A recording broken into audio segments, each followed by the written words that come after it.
नमस्कार, माझं नाव नारायण डोंडरामराव. तुमच्या पाठीमाग एवढी सफेद चादर आहे पूर्णपणे. आपला हा शेवंतीचा प्लॉट आहे. हो, शेवंती. ही सॉइल चार्जेसची सगळी काला 3 महिन्याची कंडिशन काही म्हणावं अशी नव्हती. झाडं अशी डेव्हलप होत नव्हती. मन रमत नव्हतं अजिबात याच्यामध्ये. असं पस्तावा झाला काही वेळेस आपण उगत याच्या फांद्यामध्ये पडलो. म्हणजे तुम्ही केमिकल मध्ये खर्च करून पण तो वाया जात होता. हा, वायाच गेला होता माझा. नंतर मग मी भेसळ डोस घेतला साहेबाकडून. मग त्यानं सांगितलं आम्हाला. मग 20 दिवसानंतर प्लॉट पूर्ण डेव्हलप झाला. झाडं डायरेक्ट उठून बसले. मग आमच्या याच्यामध्ये मन रमून गेलं. आता हा तोडा कधी केलेला आहे तुम्ही? हा तोडा 3 दिवसच झालेला तोडून. आणि तुमच्या हातामध्ये आपण फुल पण बघू शकतो. हो, मार्केटचा एवढा अनुभव आहे. आज मी माल टॉपच आहे. मला 10 लोक येऊन विचारतात, "हो, नेमकं तुम्ही काय टाकू राहील?" मी म्हणतो, "मी नवीन आहे शेवंतीमध्ये, तुम्ही किंग आहे." ते नाही, तुम्ही काहीतरी आम्हाला चोरता काहीतरी दुसरं टाकावं. आणि विशेष म्हणजे आज परतूरचे 10 जण आले माझ्याकडे माल बघायला.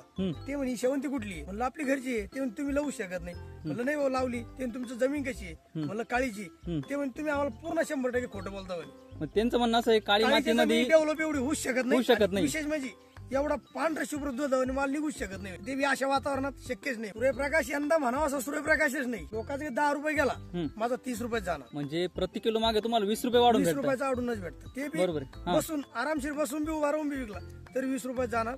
आणि विशेष चिल्लर कधी विकला मग तर जास्तच जाणार. माझा 2.5-3 क्विंटल पर्यंत तोडा निघतोय. 3 क्विंटल. आणि किती दिवशी तोडा करता तुम्ही? तिसऱ्या दिवशी तोडा करतो. तिसऱ्या दिवशी तोडा करता. 4 दिवस झाले गेला तोडूनच घ्यावं लागतं.